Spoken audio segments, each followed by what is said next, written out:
um, thing fixed. Preacher, I think it has something against you. I'm pretty sure that's what it is. Okay, we are in Mark chapter 2, and Lord willing, we'll get to Mark chapter 3. I don't want to spend time each week discussing how this is, my thoughts are developed, but I just, in the abundance of caution, would mention one more time, the objective really is not to cover this verse by verse, even though I guess I intend to read each verse.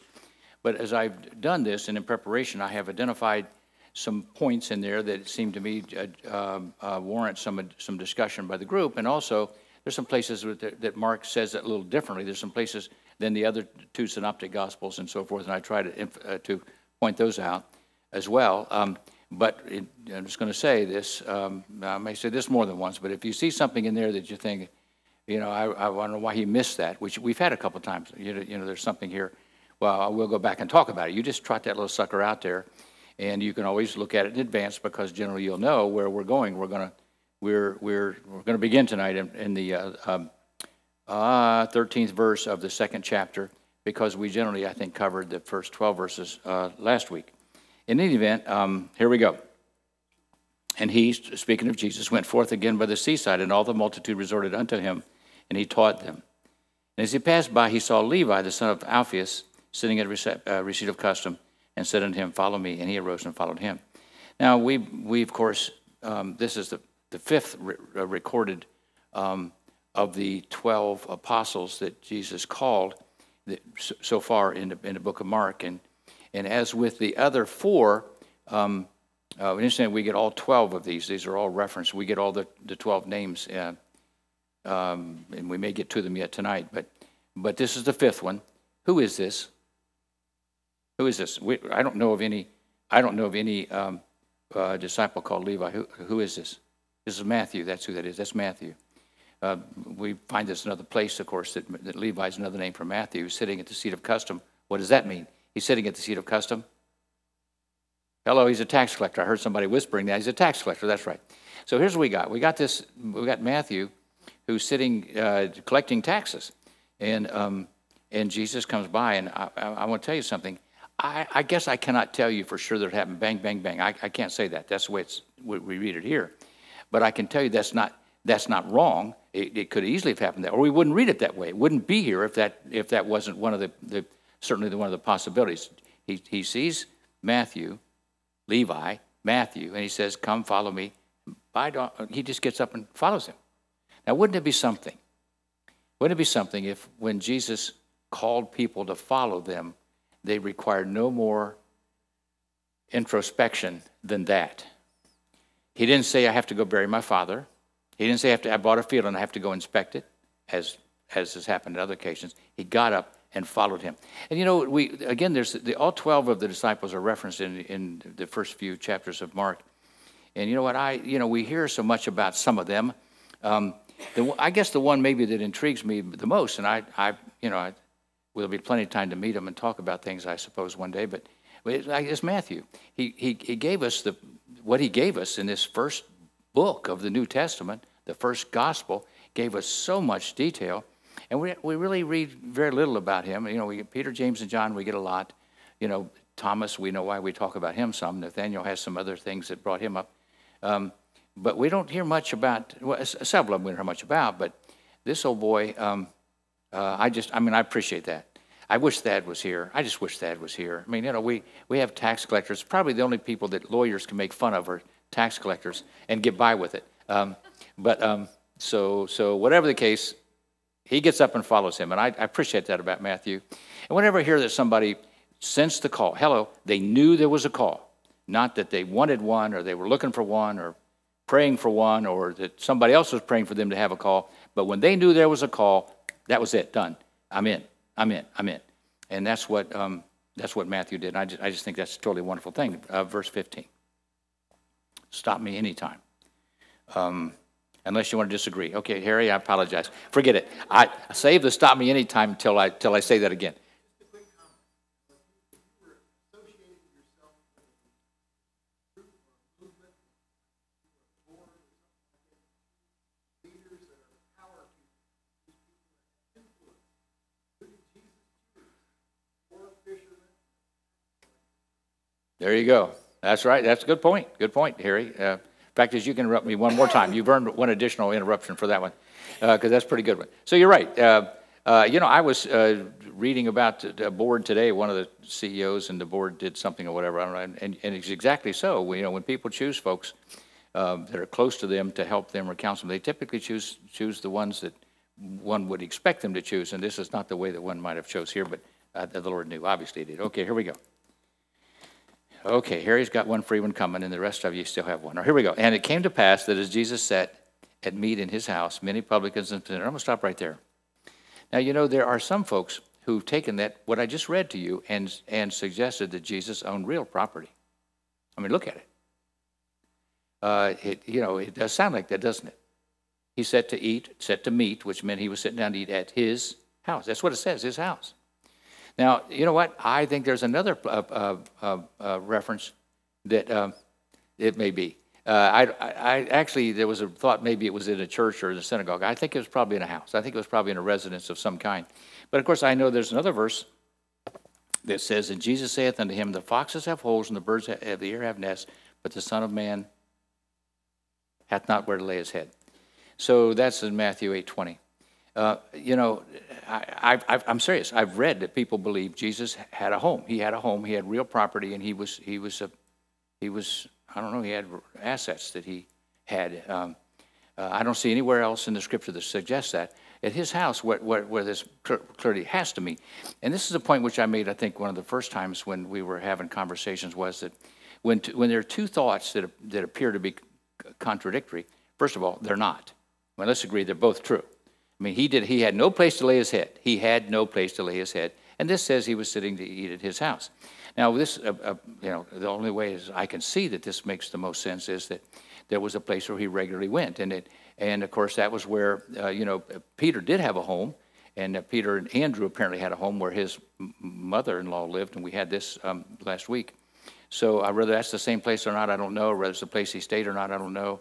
All I know is this. I know what it says, and I know that it does not contradict any other place in the scripture. And so if it appears to do that, it doesn't. So there we have it. Many publicans and sinners sat also together with Jesus and his disciples, for there were many, and they followed him. I don't know if that's talking about there were many sinners or there were many publicans.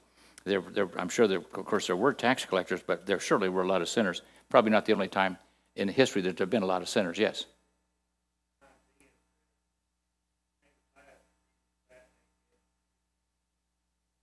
There you go. Yeah. So one more time, and again, these two places, and there's some places that the Synoptic Gospels, and we're talking now, of course, about Matthew, Mark, and Luke, where they have they say it, tell it differently. They use different phrases and say it differently. So I cannot tell you. Here's what I can tell you for sure: none of them are wrong. None of these are wrong. They're just not wrong. So either we are interpreting one incorrectly, or both, but they're not wrong.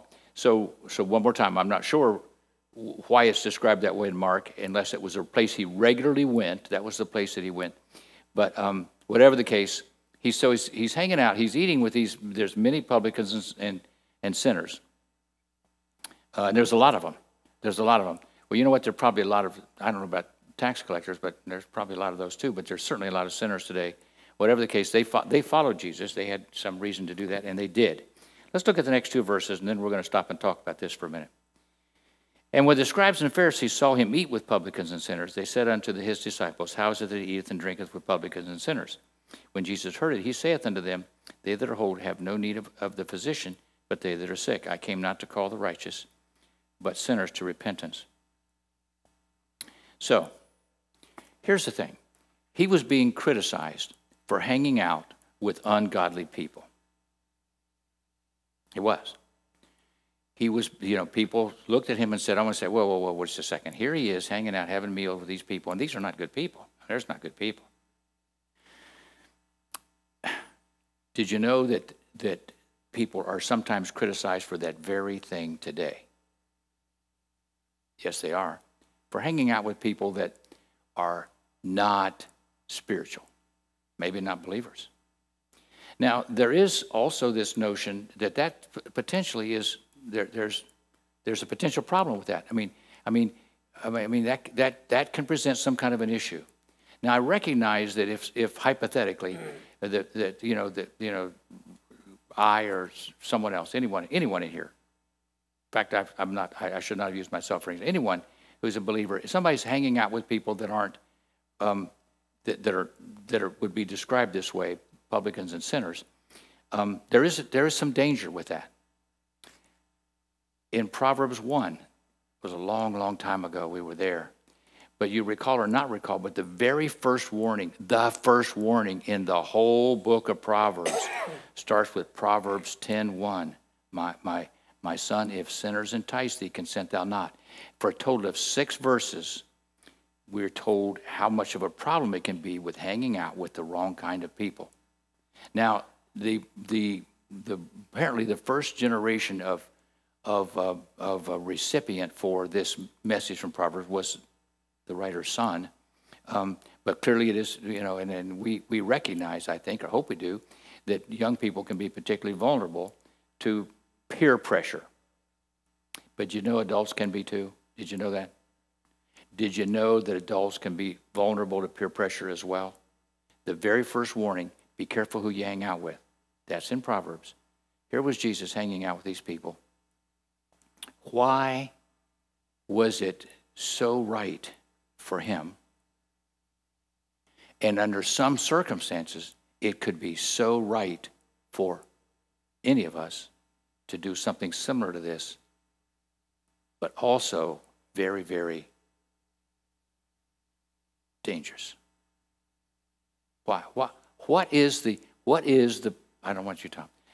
What is the, anybody but Tom? Yes, sir. Yes, sir, brother.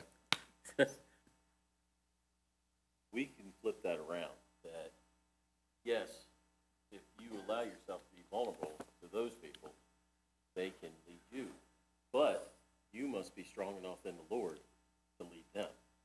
And to create a relationship first and then deal with their soul is what I feel as though is what you need to do.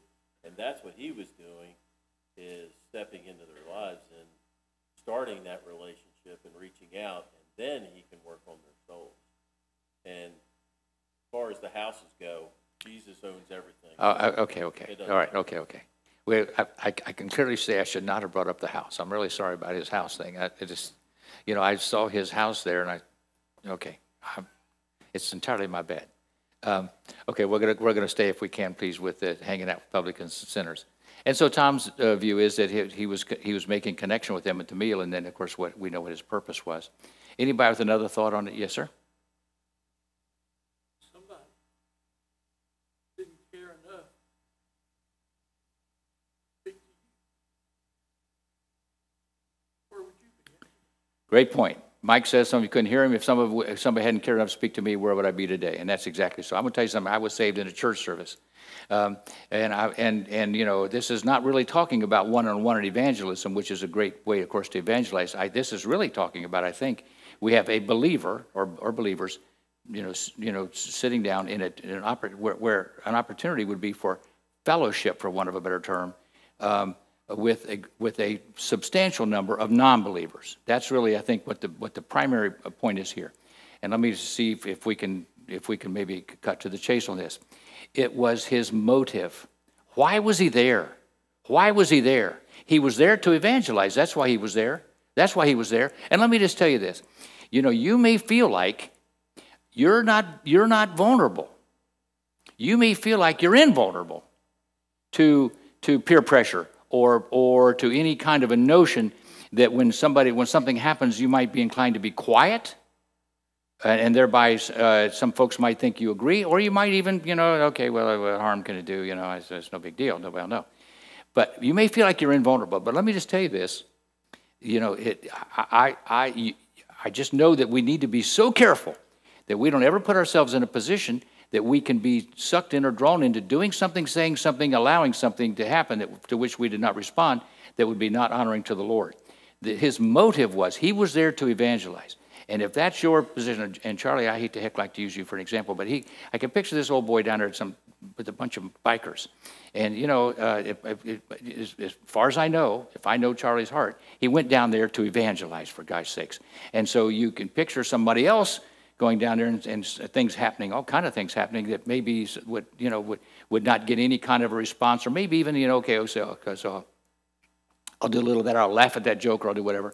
I mean, I'm telling you, believers can be sucked into things if they're not careful. We are vulnerable. I believe that. The motive. So here's my suggestion. I have a suggestion. I know you were looking for one, or not, Kevin. But here's my suggestion. I think I would anticipate in advance. I'm gonna go there. I'm gonna hang out with those. I am going to hang out with those 4 or 5 or 14, or I and somebody else going to hang out with those, and I'm going to pray about it before I go. I'm going to pray about it. I think a person should be prayed up before they put themselves in that kind of a spot. Prayed up before I go. I'll get you a second, brother. Prayed up before they go. And then when they, and then they recognize this is my motive. And if I find myself sometimes in a place, I have to either do this or I can't. I lose it, Charlie. That's why I'm sorry. If I find myself in a spot like that, I have to ask myself, what's going? Why am I here? If I have some reason for being there, for any reason other than, that I'm trying to do the Lord's work, then I should not be fellowshipping with them. Just, you have some kind of you're providing some kind of a service for them, or you got some kind of a reason to be there, I suppose, otherwise. But be careful who we choose to hang out with and party. Be careful what our motive is. Now you, brother. I think it's important too to go out 2 by 2. That's how Jesus set them out. To your point, when we went down, we go down to Bike Week. I didn't go this year, but we do go down. And a good friend of mine who's been here several times worshiped with us. Some of the guys don't go in some of the places.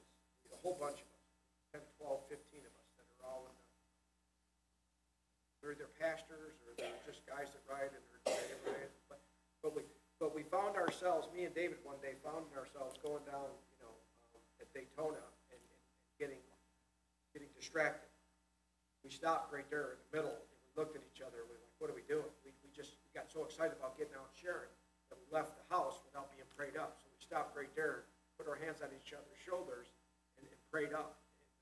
And that was important. And I'm thinking about also going back to what you're talking about with 1 Corinthians. Paul talks about bad company, corrupts good character. And a lot of people come to me. There's even some folks in our Sunday school class that said, hey, Charlie, I want to go share. I want to go. And it's like, don't go alone.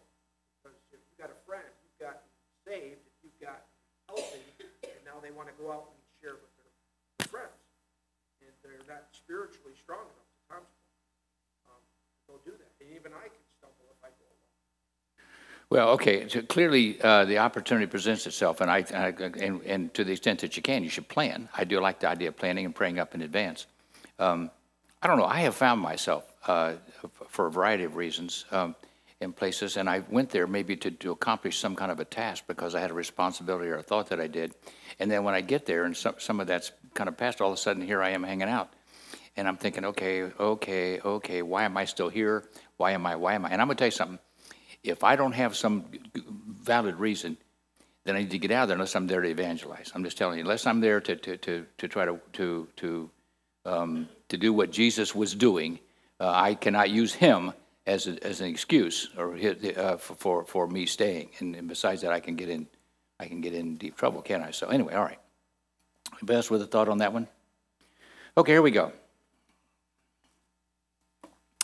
Verse 18, 19, and 20. We're going to stop again and talk about this, and the preacher's going to begin to sweat here in a moment because I'm going to talk about fasting. All right, here we go.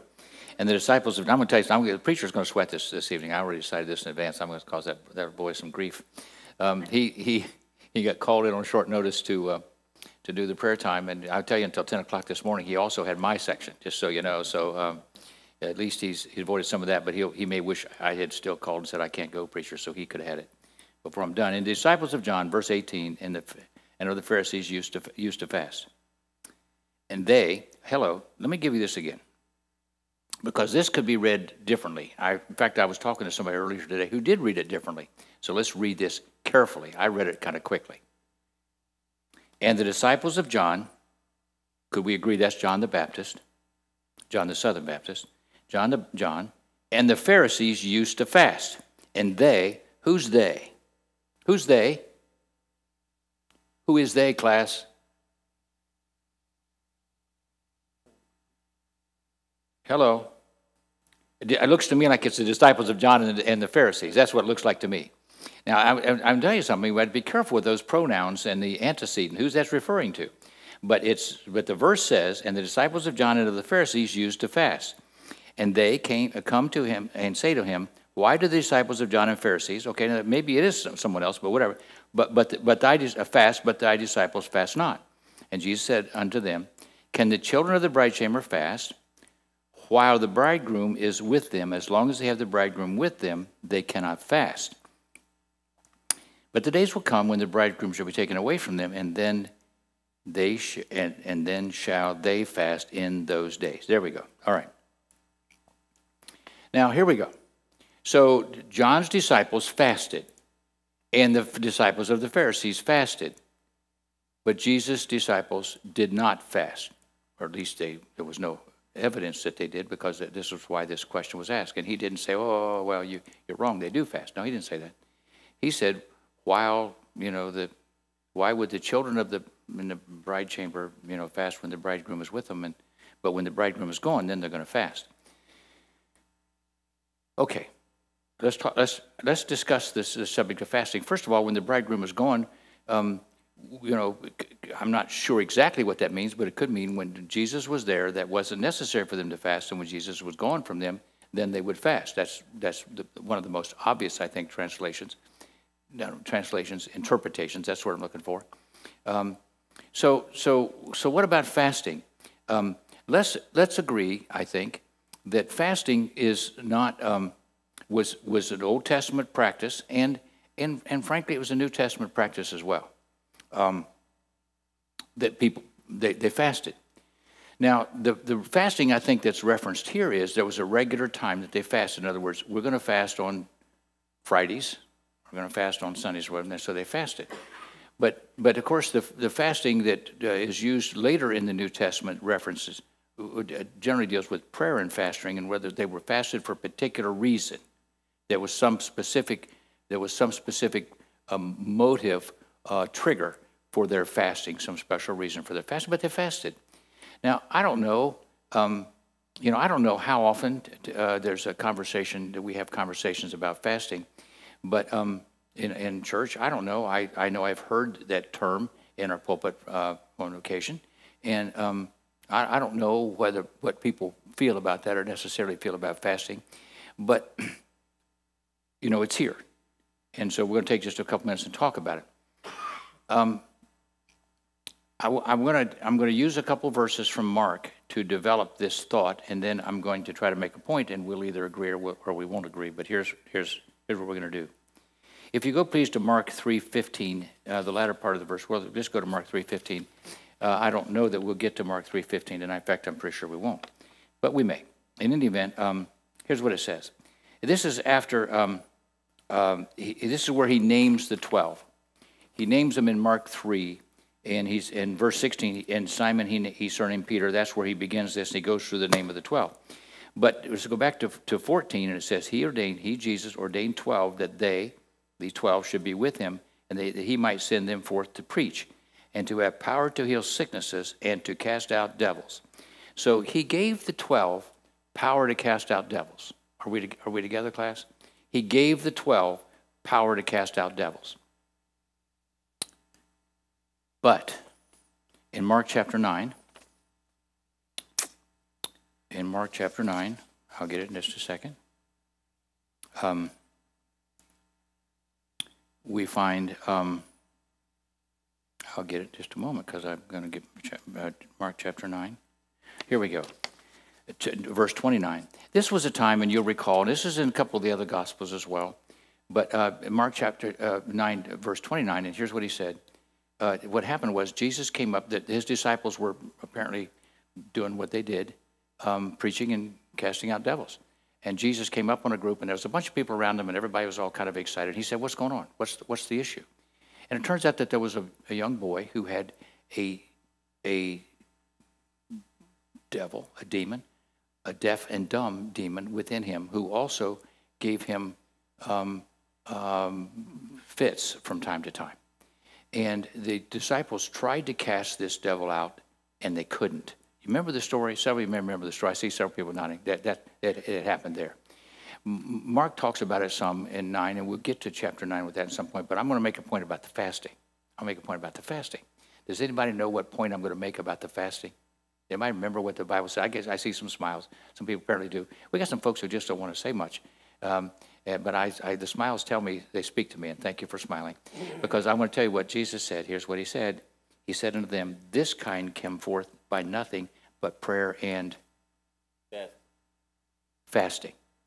Now, I want to tell you something. If you have an NIV, it doesn't say fasting. If you have an ESV or an ASV, it doesn't say fasting. I got some people shaking their heads. Right, it doesn't. There are some of the transcripts that were used to translate the Bible.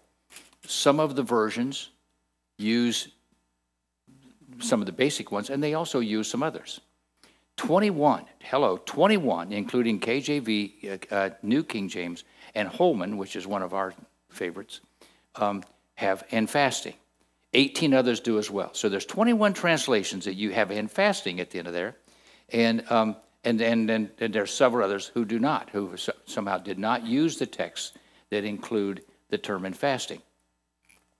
I needed to explain that to you because I know some folks here use one of those other translations, the NIV, ESV, or ASV. But the KJV does, and that's generally the one we use here. It says, this time only comes out with prayer and fasting. Now, I want you to assume, for the sake of discussion, that the Lord intended us to have that.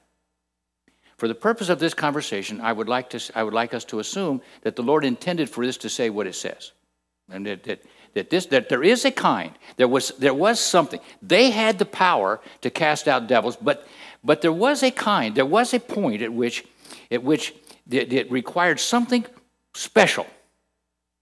And what special was required was prayer and fasting.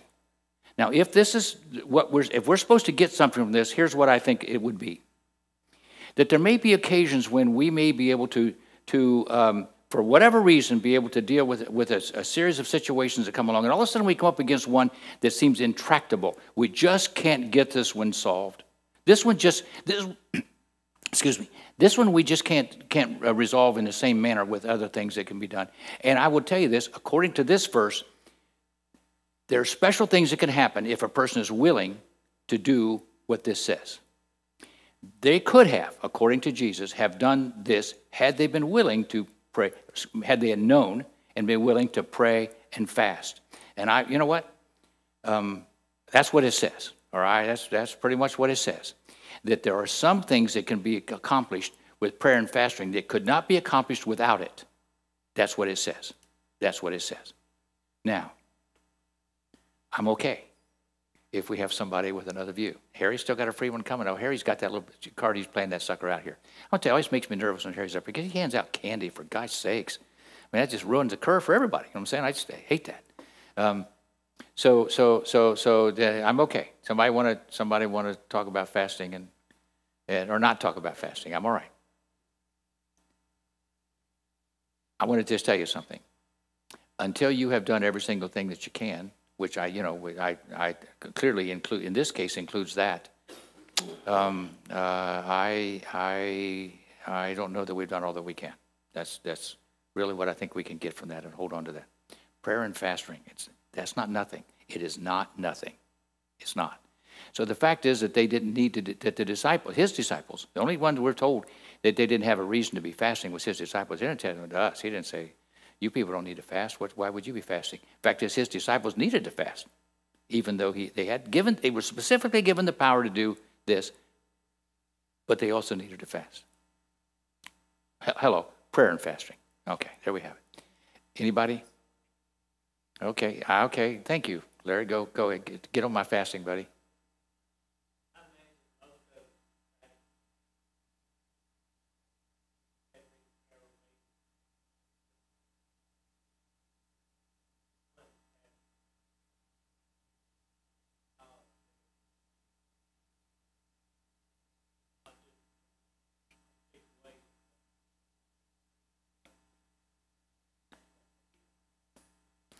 Well, Larry, thank you for that testimony, brother. I have to tell you something. I get, as you have. I mean, I'm sure I'm no different than about everybody here, having read these verses over and over again, and I read these, but I read them a little differently now, don't I? Because I can visualize myself standing here looking at you, and I'm thinking, oh, okay, I better read this well.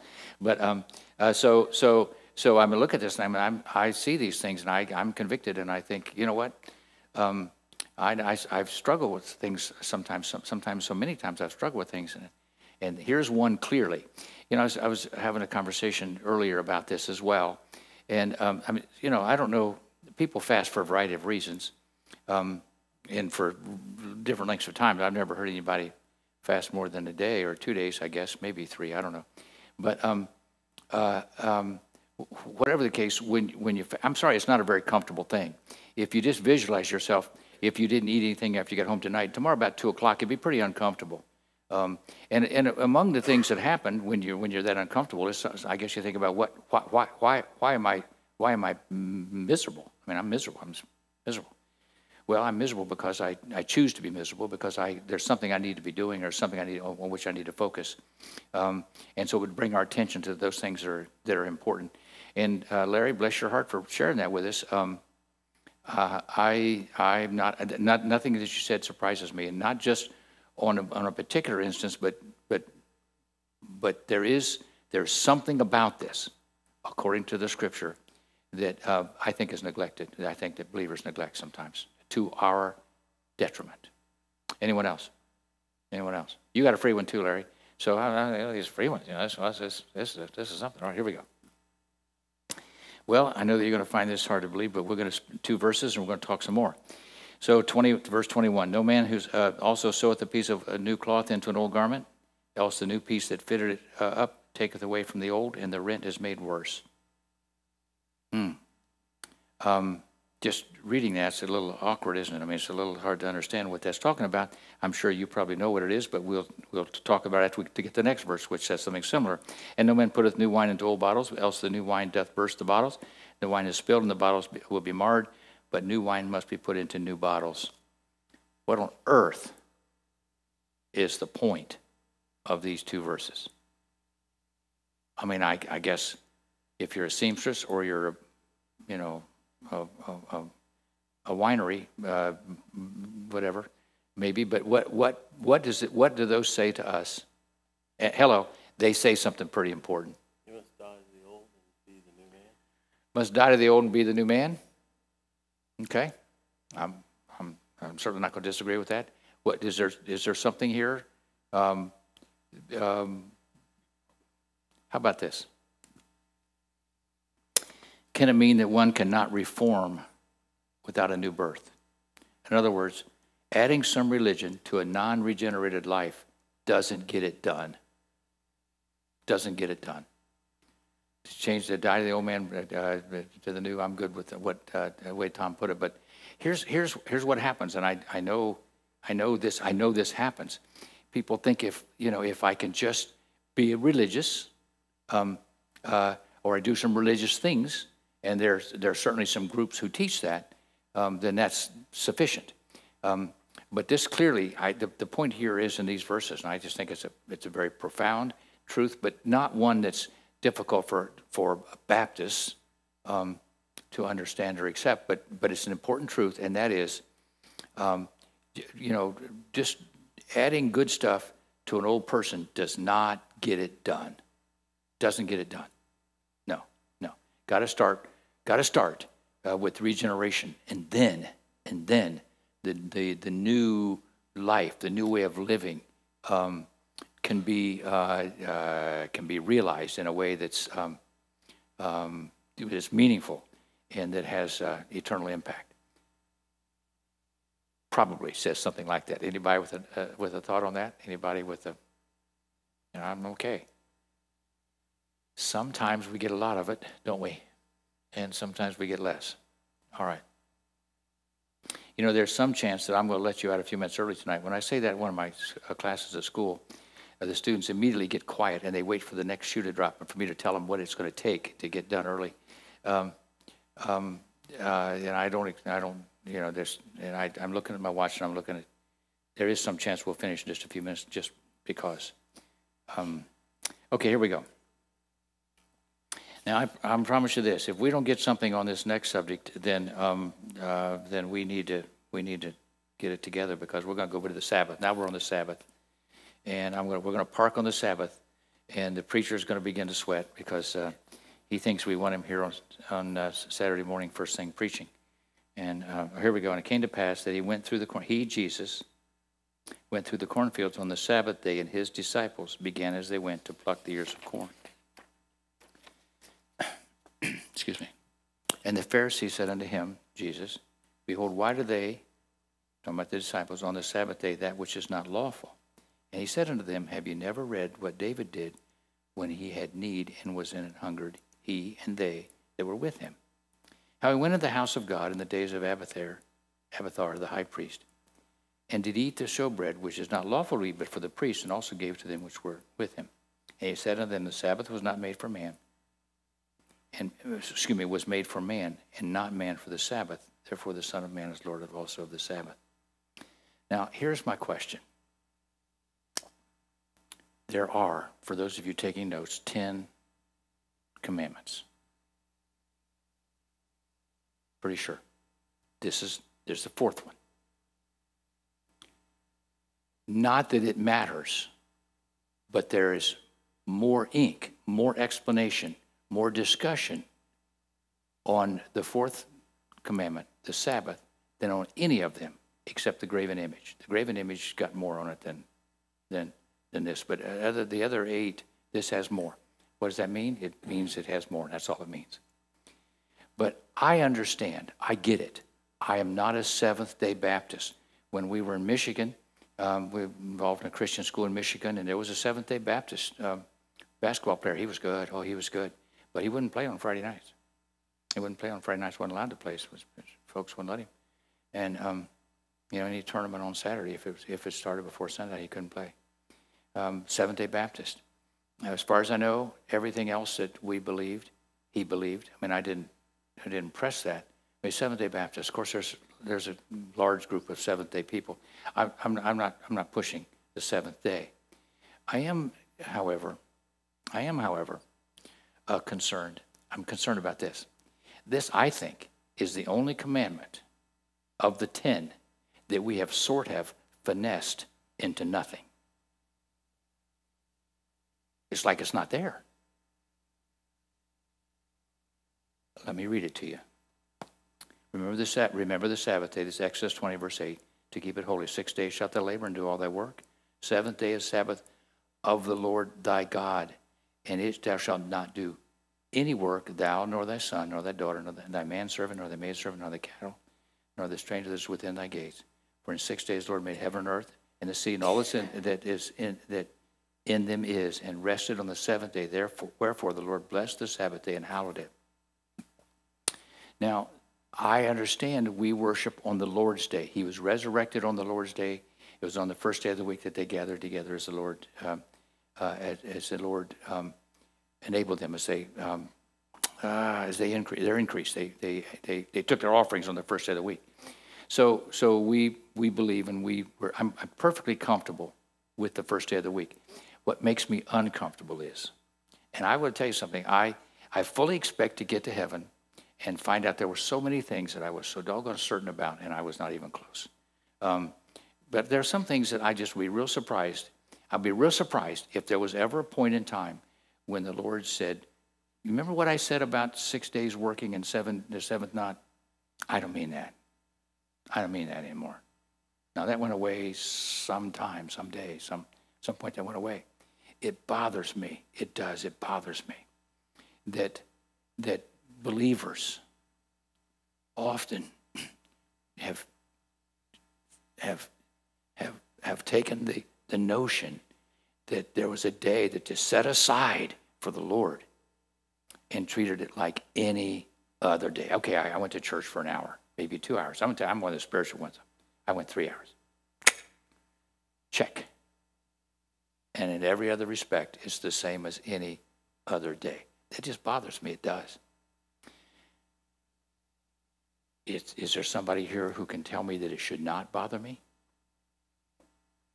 I mean, is there some notion that there was a time of which I'm just not aware when we were told, forget everything I said about a day of rest, a day set aside for the Lord, forget it. Forget it. I don't think it's there. I don't think it's there. Anybody with a view on the Sabbath, and I'll take it being the first day of the week. I want to tell you something. The preacher preached through the Ten Commandments not that long ago, and I remember some of them pretty well. He must have preached this one. I think we weren't here that day, but I have to tell you something. I don't remember another message ever on the Sabbath. I'm not saying that they don't happen. I just don't remember it. I don't remember anybody ever citing to the 10th commandment as authority to make a point, as we do, on stealing, killing, adultery, as we do, on graven images, taking the Lord's name in vain. We go to the 10 commandments as authority. When do we cite the fourth? I'm telling you, it troubles me. If nobody wants to opine on that subject, I'm going to tell you something. I'm not at the top of my game tonight. Everybody thought I'd probably never been at the top of my game, but I'm not feeling all that well, and I'm about to close this sucker down a few minutes early. That's all it took. And we'll pick it up, Lord willing, on chapter 3 next. But I'm not done. Tom, don't pick it. That's why I tell my students, put your books back. Let the computer. I'm teasing. You can pick your Bible up, buddy. He was going to look in his Bible. He was going to look for a reference because he knows where it says forget the Sabbath. But okay? He knows it by heart. Go, brother. But there's only, and since you're more authority on this than I am, what about the ox? Here we go. What about the ox in the ditch? Well, see, this is the point Jesus is making too. He's made a point, and clearly there's some things that have to be taken care of that day, because if you waited a day, it would go too long. That's why we have first responders. God bless first responders. That's why we have nurses and doctors, for gosh sakes, that hang out in hospitals. That's why we have people who do things that if they're not done that day, then things go south in a big hurry. I'm not really referencing those. I'm not saying anything more than what the Scripture says about, of course, what we're supposed to do with that day. But clearly there are instances. If your ox is in the ditch, get it the heck out of there, because it might be dead the next day. I'm good with that. I'm good with that. I don't wish to make any more of a point about that than I've already made, and that is, it's when it appears as though we now, I'm talking about as a Christian community, treat Sunday sometimes just like any other day, and we feel real good about ourselves if we have done the requisite amount of time sitting listening to the preacher. I mean, you're going to do that so much, right? I mean, come on. So when we've been to church, now it's ours. Now it's ours. I want to tell you something. I like Chick-fil-A. I really do. Amen. I sat in Truett Cathy's office once several years ago. He's the founder. I think his son Dan has done a great job. But they take heat, so much heat. They're getting heat now. You know, you read about them now. Chick-fil-A's being locked out of a couple cities' airports because of their stands. But hello, not because of the stand of Chick-fil-A, but because of the stand of the people who own it or run it. But they're closed on Sundays. How many places? Come on. How many places close on Sundays? One of the reasons is not so much because they don't want you to spend money on Sundays, because they want their people to go to church. They want to be able to go to church on Sundays. They don't want to be the cause of their people not going to church. I think that's wonderful. I think that's just wonderful. And I remember back not that long ago when Publix started in Florida, where we're generally close where we're from. They were not open on Sundays. And Publix, their founder died. They began to open on Sundays. But I just think it took courage. It takes courage. And you know, it's probably bad business. I don't know whether it is or not. I just think it's a wonderful thing. I just think it's a great testimony. They're closed on Sunday, and that alone speaks volumes. I just wish more of us had things that we were willing to give up just because it was the Lord's day. And just because it's the Lord's day. But I want the ox out of the ditch. Tom, I'm with you, buddy. Get that sucker out of there. Yeah, okay. Anyone else? Preacher, how about you close us in prayer? We're almost out of time anyway, and I think we're finished. Hello, chapter 3 next week, looks like. So we finished 2 in 3 weeks. Preacher, how we doing? Never mind. I don't want to know.